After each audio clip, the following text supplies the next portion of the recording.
दोस्तों क्या आप जानते हैं कि PUBG, Fortnite, League of Legends और कॉल ऑफ ड्यूटी इन सभी गेम्स के बीच में क्या कॉमन है? अगर नहीं तो बता दें कि ये सभी गेम्स आज टेंसेंट नाम की एक चाइनीज कंपनी ओन करती है। टेंसेंट का इन्फ्लुएंस यहीं पर खत्म नहीं होता, क्योंकि डिस्कॉर्ड, रेडिट और वीचैट जैसी कंपनीज में भी टेंसेंट का एक बड़ा इन्वेस्टमेंट है, जो इसे दुनिया की सबसे बड़ी कंपनीज में से एक बनाती है और जिसकी मार्केट वैल्यू 2018 में ही $1 ट्रिलियन को टच करने वाली थी। लेकिन दोस्तों इसी के साथ साथ इस कंपनी के चीनी सरकार से भी बहुत गहरे रिश्ते हैं और ये लोग उनके लिए जासूसी भी करते हैं। इसी के चलते कई देशों में इनके प्रोडक्ट्स को बैन कर दिया गया, लेकिन दुनिया के ज्यादातर देशों में ये अभी भी काफी पॉपुलर है। तो क्या है चाइना और टेंसेंट का लिंक और क्यों ये कंपनी दुनिया के लिए खतरनाक है, आइए जानते हैं आज की हमारी इस वीडियो में। लेकिन दोस्तों वीडियो शुरू होने से पहले अगर आप चैनल पर नए हैं या फिर आपने अभी तक चैनल को सब्सक्राइब नहीं किया है तो चैनल को सब्सक्राइब करना और बेल आइकन दबाना न भूलें। वैसे तो आज ही टेंसेंट ने पूरे गेमिंग मार्केट को डोमिनेट किया हुआ है, लेकिन इसकी शुरुआत एक सोशल मीडिया कंपनी के तौर पर हुई थी। बता दें कि टेंसेंट ने जब 1998 में अपनी शुरुआत की तब याहू मैसेंजर जैसी इंस्टेंट मैसेजिंग सर्विसेज बहुत पॉपुलर थी और तब टेंसेंट ने ओइको नाम से अपनी भी एक सर्विस शुरू की। ये प्रोडक्ट ICQ नाम की एक इंटरनेशनल कंपनी का ही कॉपी था, इसीलिए इन्होंने इसका नाम भी ओइको रखा। लेकिन ये चीन में आते ही हिट हो गया, जहाँ ऑपरेशंस के पहले साल में इनके पास 10 लाख यूजर्स थे, वहीं दूसरे साल तक ये नंबर 5 करोड़ यूजर्स तक पहुँच गया, और वो भी तब जब स्मार्टफोन रेवोल्यूशन अभी आया ही नहीं था। चीन की सरकार को ये आइडिया था कि आने वाले वक्त में डेटा और इस तरह की सोशल मीडिया सर्विसेज बहुत ही ज्यादा पॉपुलर होंगी, इसीलिए उन्होंने तभी से टेंसेंट के साथ अपने लिंक्स को मजबूत करना शुरू कर दिया। बाद में टेंसेंट ने अपनी इस सर्विस को रीनेम करके QQ कर दिया और तब उन्होंने इसमें शॉपिंग, ऑनलाइन डेटिंग और यहाँ तक कि बैंकिंग और एंटीवायरस सॉफ्टवेयर जैसे कई फीचर्स भी ऐड किए,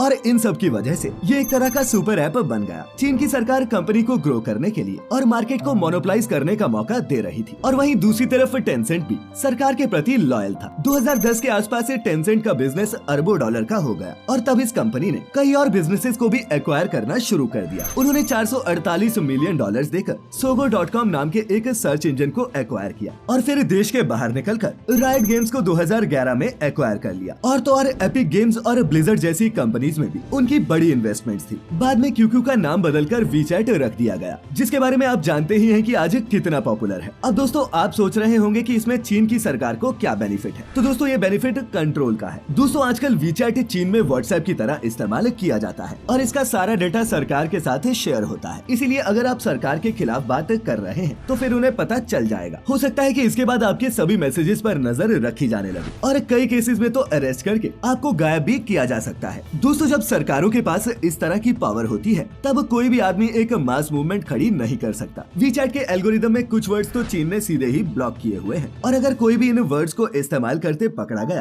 तो उसका अकाउंट तुरंत बंद हो जाता है और उसके खिलाफ पुलिस भी हरकत में आ जाती है। बता दें कि वीचैट एक सुपर ऐप है जो पुलिस को आपकी लोकेशन से लेकर आपकी पेमेंट हिस्ट्री और बैंक अकाउंट डिटेल्स तक सब कुछ बता देती है। और तो और चीन ने टेंसेंट की मदद से इंटरनेशनली भी अपने खिलाफ होने वाले प्रोटेस्ट को काफी हद तक दबाया है। अमेरिका के NBA में भी टेंसेंट की एक बहुत बड़ी इन्वॉल्वमेंट है, इसीलिए जब वहाँ की एक टीम ह्यूस्टन रॉकेट्स के मैनेजर ने हांगकांग के प्रोटेस्टर्स के सपोर्ट में ट्वीट किया तो टेंसेंट ने उनकी गेम्स को ब्रॉडकास्ट करने से ही मना कर दिया। इस इंसिडेंट के बाद टीम के मैनेजर समेत कई लोगों को चीन से ऑफिशियली माफी मांगनी पड़ी थी। दोस्तों बता दें कि चीन ने डिस्कॉर्ड और रेडिट जैसे प्लेटफॉर्म्स पर भी चीन के खिलाफ अपलोड होने वाले कंटेंट को सेंसर करना सीख लिया है। इसके साथ साथ चूंकि इन कंपनीज के यूजर्स दुनिया भर में हैं, इसीलिए चीन के पास इन सभी लोगों का सिर्फ यूजर डेटा ही नहीं आता, बल्कि वो रियल टाइम में इनके ऊपर जासूसी भी कर सकते हैं। 2019 में जब एक प्रो डेमोक्रेसी कैंडिडेट को चीन में अरेस्ट किया गया था तो कई सारे चाइनीज लोग ऐसे थे जो रहते तो अमेरिका में थे, लेकिन अपने परिवार के लोगों से वीचैट पर ही बात करते थे। जैसे ही उन्होंने इस कैंडिडेट के बारे में बात करना शुरू किया तो वीचैट ने उनका अकाउंट ही ब्लॉक कर दिया। और कुछ इसी तरह उस वक्त टिकटॉक ने भी किया था, जो एक ऐसी ही और चाइनीज कंपनी है जिसके लिंक्स भी चाइनीज गवर्नमेंट के साथ है। इस साल जब दुनिया ने चीन में जीरो कोविड पॉलिसी के खिलाफ होने वाले प्रोटेस्ट की तस्वीरें देखी तब चीन ने इस तरह की सभी वीडियोस को वीचैट पर पूरी तरह से ब्लॉक करवा दिया, और कई सोशल मीडिया साइट्स पर तो चाइनीज गवर्नमेंट ने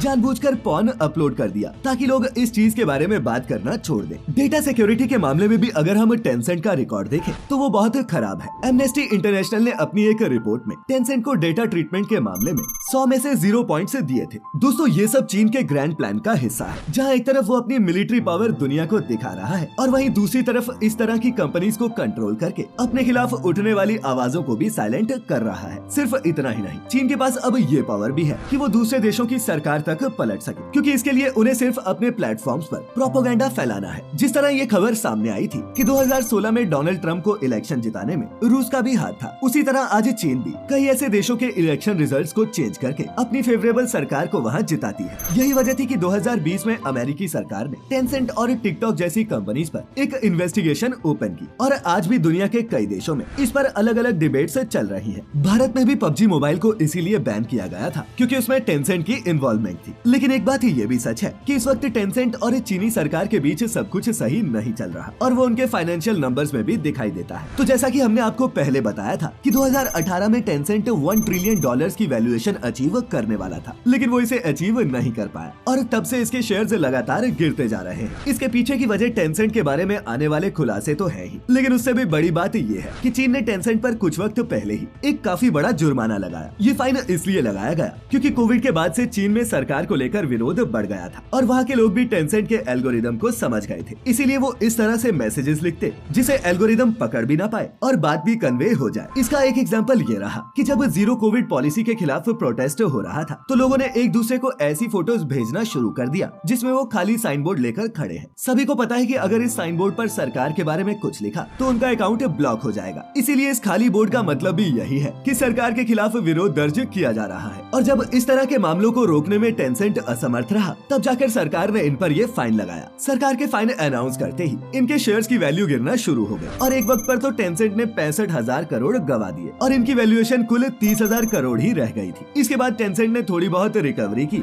और अब ये 40,000 करोड़ के आसपास के फिगर पर है। लेकिन दोस्तों टेंसेंट के साथ प्रॉब्लम ये है कि हम चाहकर भी टेंसेंट का इन्फ्लुएंस कम नहीं कर सकते। आपने भी पबजी बैन के टाइम पर देखा होगा कि सरकार ने तो इस गेम को बैन कर दिया, लेकिन लोग फिर भी वीपीएन या फिर किसी दूसरे तरीके से इसे इंस्टॉल करके खेल रहे थे। अब दोस्तों टेंसेंट का बिजनेस मॉडल ही ये है कि वो इस तरह की चीज बनाते हैं जो यंग लोगों को अट्रैक्ट करती हो और वैसे भी यूथ को जियोपॉलिटिक्स और डेटा सिक्योरिटी जैसी चीजों से ज्यादा मतलब नहीं होता, इसीलिए वो इस जाल में फंस जाते हैं। इसीलिए लोगों की भी ये जिम्मेदारी बनती है कि वो टेंसेंट और हुआवे जैसी चाइनीज कंपनीज के बारे में लोगों को ज्यादा से ज्यादा अवेयर करें ताकि वो चीन के इस जाल में न फंस सके। अब दोस्तों आपको क्या लगता है कि जिस हिसाब से टेंसेंट ने ग्लोबल गेमिंग इंडस्ट्री पर कब्जा किया है, क्या कोई दूसरा देश उन्हें बैन करने की हिम्मत कर पाएगा? अपनी राय नीचे कमेंट्स में लिखकर जरूर बताएं। और आज की ये वीडियो इंटरेस्टिंग लगी हो तो इसे अपने दोस्तों के साथ भी शेयर जरूर करें। ऐसी सभी वीडियो से देखते रहने के लिए चैनल को सब्सक्राइब करना न भूलें। तो जल्द ही फिर मिलेंगे, तब तक के लिए आपका बहुत बहुत शुक्रिया।